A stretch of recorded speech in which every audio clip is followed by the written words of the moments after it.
Puji Tuhan. Haleluya. Puji Tuhan. Tuhan, kelihatan semangat Natal dan tidak. Amin.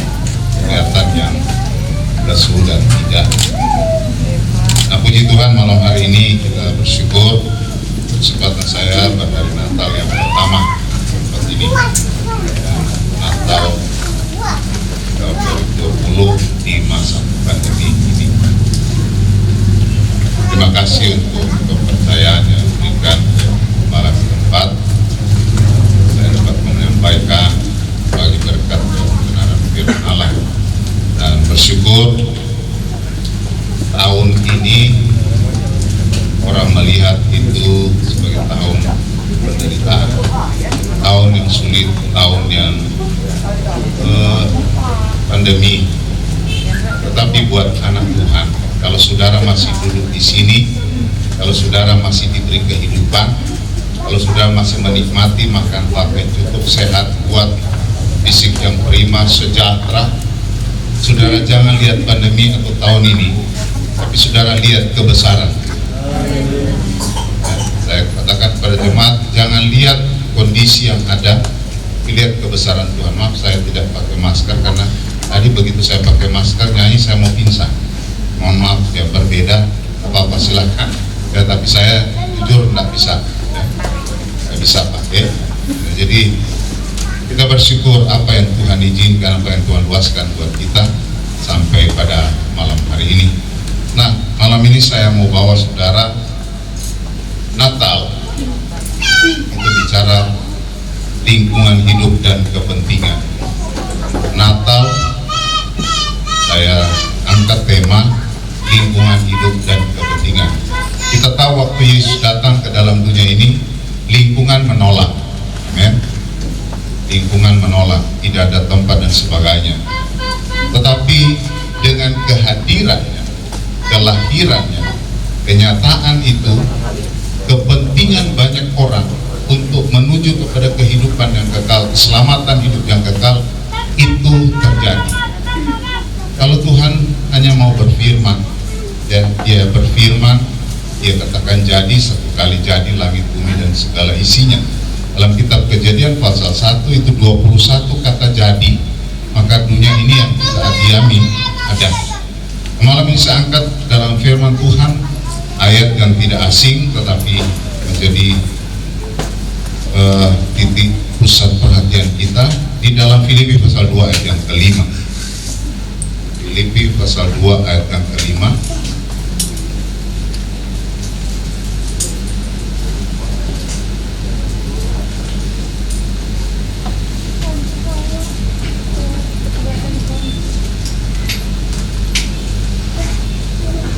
Filipi pasal 2 ayat 5 bunyinya demikian. Hendaklah kamu dalam hidupmu bersama menaruh pikiran dan perasaan yang terdapat juga dalam Kristus Yesus. Di sini bicara tentang kehidupan, pikiran dan perasaan. Kita bisa tujuannya bisa sama, tapi kepentingannya bisa berbeda. Ya, dalam kehidupan sehari-hari, tujuan bisa sama, berbeda agama, berbeda suku, berbeda ras, berbeda tujuannya bisa sama, tetapi kepentingan bisa berbeda dan bisa menjadi konflik kepentingan dalam setiap kehidupan kita. Nah, saudara, Rasul Paulus menekankan di sini satu standar pola hidup. Standar pola hidup dikatakan judulnya bersatu dan merendahkan diri seperti Kristus. Tuhan Yesus datang ke dunia ini, kalau dia mau aman-aman, dia tidak tinggalkan sorga, dia tinggal perintah, maka jadi. Tapi dia datang, dia membuktikan, dia memberi teladan, memberi contoh bagaimana pola hidup yang kita jalani di tengah-tengah lingkungan dan kepentingan yang berbeda. Ya. Nyata di sini sudah seperti ini. Saya hadir kalau tidak salah 90. lupa. Ini yang musik katanya masih digendong waktu kecil pertama-tama. Dan kita ada di lingkungan saat ini, lingkungan yang berbeda. Tapi kalau berbicara tujuan kehidupan untuk keselamatan yang hidup yang kekal, semua orang kepingin hidup yang kekal. Amin. Semua orang. Ya. Nah, Paulus menekankan di sini ada dua hal titik sentral yang dia ungkapkan dalam hidupmu bersama. Natal berbicara tentang kebersamaan. Natal, orang percaya dikatakan barang siapa yang percaya tidak binasa, dan semua orang percaya mengikut Yesus punya tujuan yang sama, tidak berbeda. Kepentingan bisa berbeda, dan kepentingan itu menjadi benturan yang bisa berbeda. Tapi kalau tujuan hidup yang kekal, tujuan Yesus datang ke dalam dunia ini membawa keselamatan, maka kita harus hidup seperti ini. Katakan pola hidup dalam hidupmu bersama. Artinya kalau dalam hidup bersama, hidup yang saling terikat kepentingan. Manusia adalah makhluk hidup sosial, bukan berdiri atau berjalan sendiri, tapi terkait, terhubung satu dengan lain, memiliki kepentingan bersama. Cuma dalam kepentingan atau tujuan, kepentingan dan tujuan bersama itu bisa di tengah-tengah itu berbeda. Nah, yang pertama Paulus di dalam hidupmu bersama berarti terikat kepentingan. Dalam ayat yang ke-34 di sana. Jangan, di dalam ayat 34 dikatakan dengan tidak mencari kepentingan sendiri. Jemaat Tuhan mau baju, mau iring Tuhan, mau hidup diselamatkan oleh Tuhan, tidak boleh hidup dalam melihat kepentingan sendiri. Tujuan kita sama, untuk kita menikmati berkat-berkat Tuhan selama di dunia ini, bahkan hidup yang kekal. Kemudian di sana dikatakan, Paulus katakan dalam hidupmu bersama, artinya hidup yang menghargai perbedaan dalam kekurangan dan kelemahan. Kalau kehidupan umat Tuhan, Natal berulang Natal, pesta Natal, suasana Natal dari tahun ke tahun, tapi hidupnya hidup berantem terus, hidup beribut dan ribut terus. Dari jemaat yang sudah pindah atau kemana, kalau masuk kompleks di tempat Tuhan percayakan saya melayani, tanya, itu keluarga itu, oh iya, yang ribut terus tiap hari. Kalau tanya satu kompleks tahu. Bayangkan, anak Tuhan rajin berbakti, bahkan setia berkorban. Tiap bulan dia bilang, Pak Pendeta, mampir di rumah ambil berkat. Tapi hidup terus. Dan saya pernah ngurus keluarga ini, suami istri berkata, Pak Gembala, saya hidup 20 tahun dengan suami istri, tapi saya tak mengerti apa kemauan istri saya. Belum bukan main. Hasilnya memang cuma satu. 20 tahun. Nah, saudara, iring Tuhan, pola pikir, perasaan, dikatakan di sini bersatu dan di sana bersatu dan merendahkan diri seperti Kristus. Yang kemudian di sini ditekankan artinya dalam hidup bersama, hidup untuk saling berbagi peran dan perasaan. Dalam ayat yang keempat di situ dikatakan, dan janganlah tiap-tiap orang hanya memperhatikan kepentingannya sendiri, tetapi kepentingan orang lain juga. Kalau jadi jemaat Tuhan, jadi hamba Tuhan, jadi pelayan Tuhan, hidup ini adalah bagian orang lain. Hidup ini adalah bagian pelayanan. Hidup ini bukan melayani diri sendiri, tapi bagian dari pelayanan. Begitu juga jemaat. Saudara, saling berbagi peran dan perasaan. Ya. Nah, artinya dalam hidupmu bersama meletakkan hidup kesadaran diri, menempatkan diri sebagai orang-orang yang percaya kepada Tuhan. Kita harus buktikan. Kalau sudah bilang Jadilah kehendakmu di bumi seperti di sorga. Dibuktikan kepada orang lain. Saudara menikmati suasana sorga berbeda dengan orang di sekitar saudara. Berdoa tapi tidak menikmati, tidak mengalami.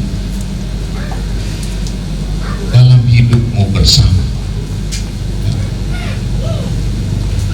Yang kedua, di situ ditekankan tadi dalam hidupmu bersama berarti dalam tujuan bersama. Dalam tujuan bersama di sana menaruh pikiran dan perasaan, menaruh, meletakkan, melebur, menaruh pikiran dan perasaan, menempatkan untuk menyatukan ini dalam kehidupan bersama yang tidak mudah untuk kepentingan, tetapi untuk tujuan bersama harusnya kepentingan yang lebih besar itu diutamakan.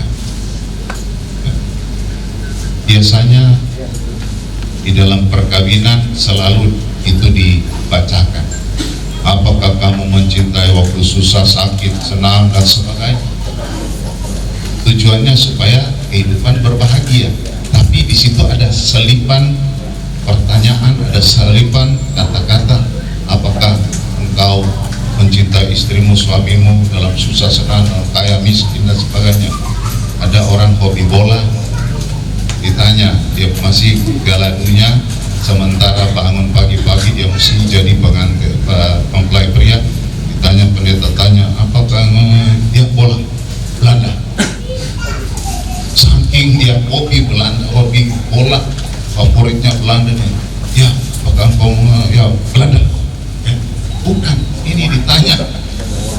Jadi saudara, tujuan dan kepentingan bersama di sini menempatkan diri, menaruh pikiran dan perasaan.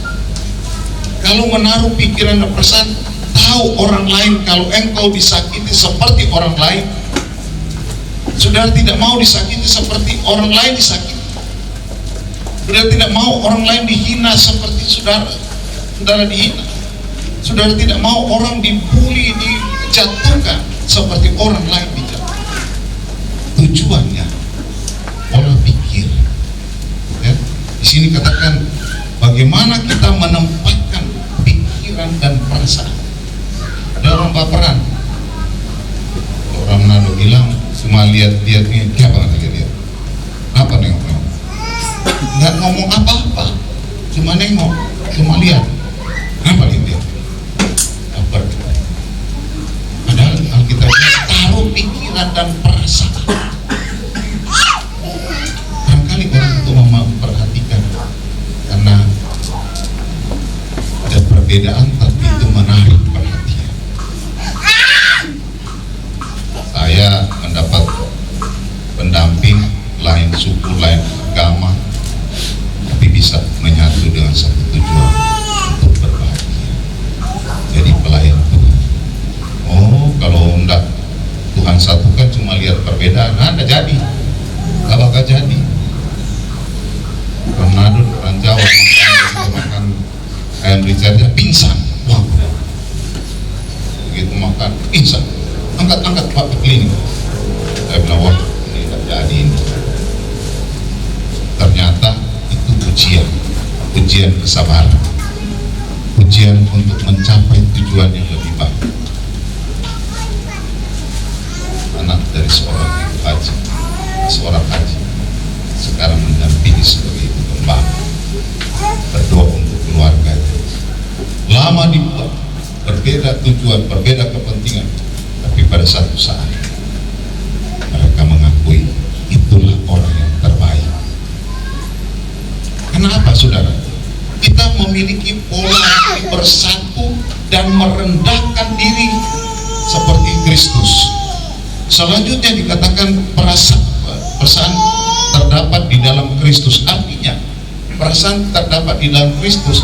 Di sini katakan dia tidak menganggap, di dalam ayat-ayat selanjutnya tidak menganggap atau tidak memandang kesetaraan dalam status atau derajat yang tinggi. Ya, dia tidak menganggap itu. Ya, dia malah mengambil rupa seperti seorang hamba.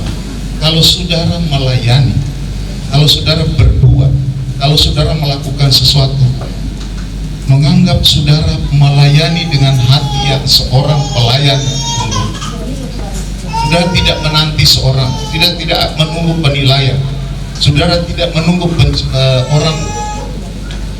saudara tidak membangun suatu pencitraan. Presiden kita adalah orang yang paling terhormat. Dia tidak beda dengan presiden, tapi salah satu presiden tahu merendahkan diri. Memang presiden kita ada dua di dunia ini. Satu yang ambil gaji dan tinggal di rakyat miskin. Ada satu dari Arifin sana, yang satu di Indonesia. Hanya beliau yang bisa masuk sampai korok-korok. Beliau yang bisa singkat lengan dan bisa bekerja dengan dari daerah Jawa Tengah. Ada dana besar untuk kapasitas orang kepala negara, diangkut tempat tidur yang sederhana. Kalau engkau melayani seorang hamba, seorang anak Tuhan, melayani Tuhan, melayani dengan hati, dengan standar, ambil standar yang paling rendah. Melayani bukan untuk dinilai, melayani bukan untuk populer, melayani bukan untuk pencitraan. Melayani, saudara melayani standar yang paling rendah. Saya selalu berkata, terima kasih saya bisa dipercaya, dilibatkan dalam karya Tuhan. Orang yang bodoh tapi dilibatkan dalam karya Tuhan. Di sini kita lihat tidak menganggap, tidak memandang status derajatnya yang tinggi, tetapi dia mengambil rupa. Dia mengambil rupa seorang hamba. Hamba tidak mana tidak. Biasanya kalau tanya mau kerja apa, ya apa saja deh. Berapa gaji? Dia tidak bilang apa soal gaji gampang. Hamba. Saudara pernah melamar, saudara bilang saudara direktur. Lamar kerja. Pak, saya mau kerja di sini. Saya jabatan harus direktur. Keahlian saya ini. Oh, saudara, itu pelayan bilang sudah kamu kesana. Gak mungkin. Begitu kita dengan Tuhan. Syukur kalau Tuhan memaki.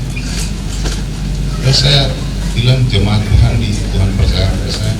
Jadi jemaat melayani dengan militan, bahwa saudara diberi kesempatan terhormat melayani Tuhan. Kemudian dikatakan di sana tadi disebut ayat 7, dia sebagai hamba. Ayat 7 yang sama, tidak mempertahankan kedudukan atau posisi sebagai milik. Lalu tujuannya bersama, kepentingan bersama. Tidak ada hal yang harus kita pertahankan, gengsi, prestise, ya kemauan kita, keinginan kita. Tidak ada yang perlu dipertahankan. Apalagi kalau hal-hal yang hanya materi, hal-hal duniawi, hal-hal yang tidak berhubungan dengan hal-hal rohani, menjadi satu konflik kepentingan, jadi konflik perebutan, konflik yang tidak berkenan kepada Tuhan. Kembali kepada firman Tuhan. Yesus di sini katakan, Paulus mengajarkan standar bersatu dan merendahkan diri.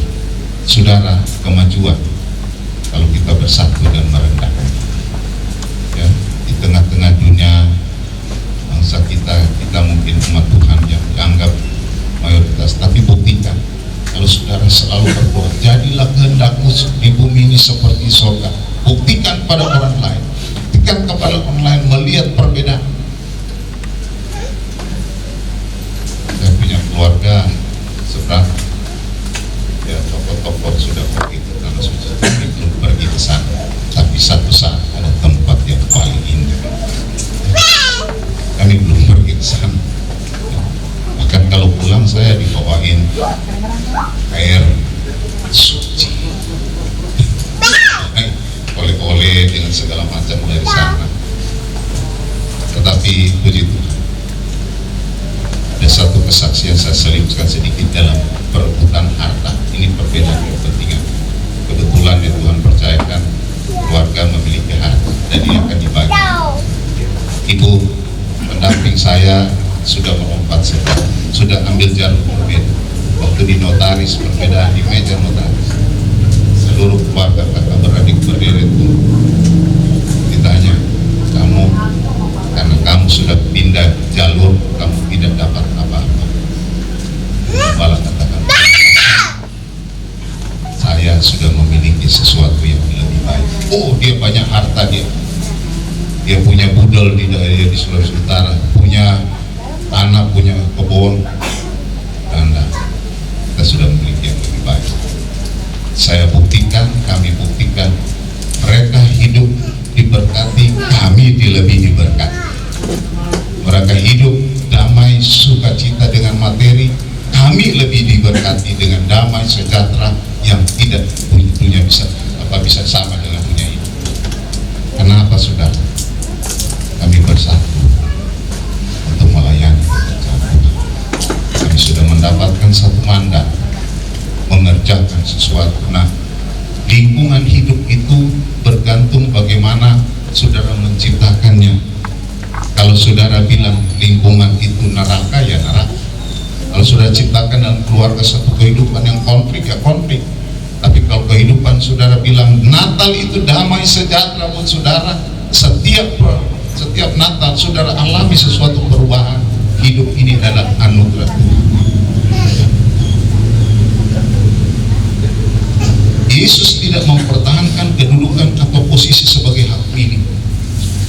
Sorga dia tinggalkan. Sorga artinya suasana tenang, sejahtera, aman, senang, semua. Suasana sorga. Pujian suasana sorga, turunlah, senang. Dia tinggalkan. Kita di sini berebut. Saya bilang kepada keluarga saya di Sulawesi Utara, saya bilang, kalau ada yang bilang pulang kan, urus itu budal, itu hak kamu. Saya bilang sudah, tinggalkan dunia ini. Saya sudah memiliki jawab apa. Orang bilang bodoh sekali, punya hak, tidak penting. Paling kembali 2 meter. Apalagi sekarang terakhir ikut pemakaman di Tanah Kusir. Pak, pemakaman penuh. Oh, penuh. Jadi kalau mati di mana? Saya bilang pada gembala, dia bukan orang Manado, orang pulang dari sana gratis, tanpa gratis. Di bawah pohon kelapa, yang tanpa sawah masih banyak. Di sini kita tuh orang meninggal 8 bulan kemudian suami istri disusul, peraturan 2 tahun disusul. Waktu tanya, dulu di dunia orang damai-damai, nggak nggak damai. Tapi sekarang orang berdamai, pulang sama-sama, disusul, katanya kepada pengurus. Maka kenapa ini bisa berlaku ini? Kenapa peraturan? Ya Pak, ini sudah penuh. Permintaan keluarga mau kemana lagi? Mau ditanam di mana? Angkat kami waktu hadir, baru 8 bulan, masih basah. Itu kenyataan dalamnya. Saudara, jadi saudara, tujuan utama kita berhari Natal, kita ingat Yesus datang untuk menyelamatkan kita. Yesus datang untuk memberi kehidupan, merubah kehidupan kita dari lingkungan yang kumuh, lingkungan yang tidak nyaman, pada lingkungan yang penuh damai sejahtera. Jangan lihat kepentingan sesaat, kepentingan diri, kepentingan materi, kepentingan status, tetapi lihat keselamatan yang Tuhan janjikan buat saudara. Hari-hari ini ya orang saling mempertahankan hidup, ya, akses untuk bertahan hidup sampai berebut. Ya, orang ada di media televisi cuma saling meminta uang 30.000 suami istri, berebut, pisau salah tusuk. Jadinya suaminya mau ancam tapi terbalik, direbut, nusuk suaminya, meninggal cuma gara-gara 30.000. Jadi saudara yang kasih, jalani kehidupan ini bersatu dan merendahkan diri. Merendahkan di sini bicara kesadaran diri, bagaimana kita menempatkan diri sebagai orang percaya kepada Tuhan.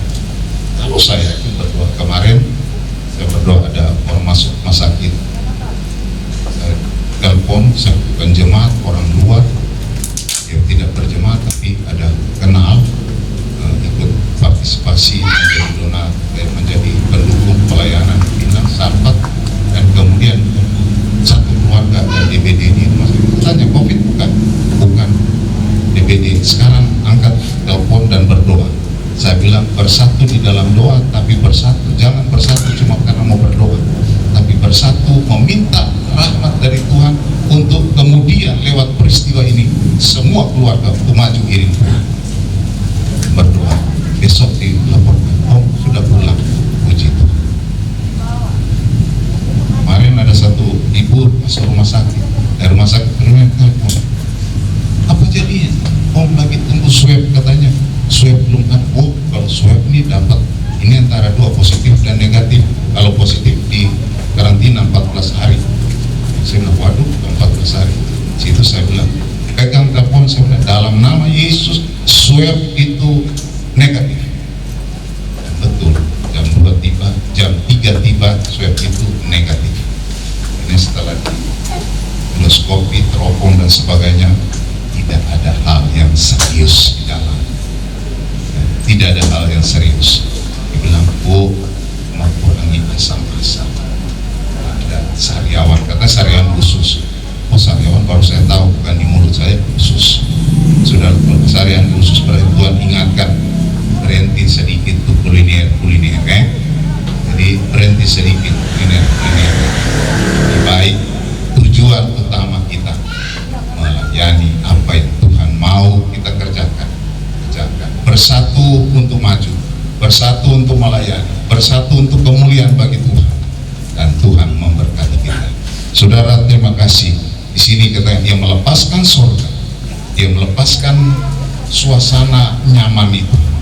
Saudara, kalau mau maju seringkali kita harus menghadapi satu tantangan, satu situasi yang berbeda, satu keadaan konflik yang terjadi, tetapi kita tempatkan diri, kita merendahkan diri sebagai seorang hamba, sebagai anak Tuhan yang senang melayani, senang berbuat, ya. Setiap bulan, awal bulan perjamuan kudus, setiap kali kamu makan dan minum, perbuatlah.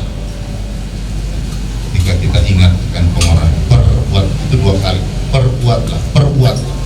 Jadi kita jadi orang yang berdampak, orang yang memberkati, orang yang maju, orang yang membuktikan kasih Tuhan itu aja. Puji Tuhan, Tuhan memberkati kita. Kita nyanyi itu pujian. Ada satu pujian yang kita asing.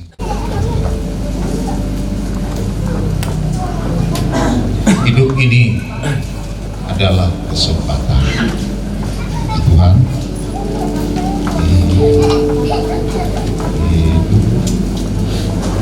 Pujian ini sudah renungkan bahwa kita diberi kesempatan oleh Tuhan di tengah-tengah pandemi yang terjadi saat ini. Saudara masih punya kesempatan untuk berbuat sesuatu, untuk berkarya. Tuhan libatkan dalam karya Tuhan. Kita menuju satu tujuan, panggilan surgawi, kesempatan kita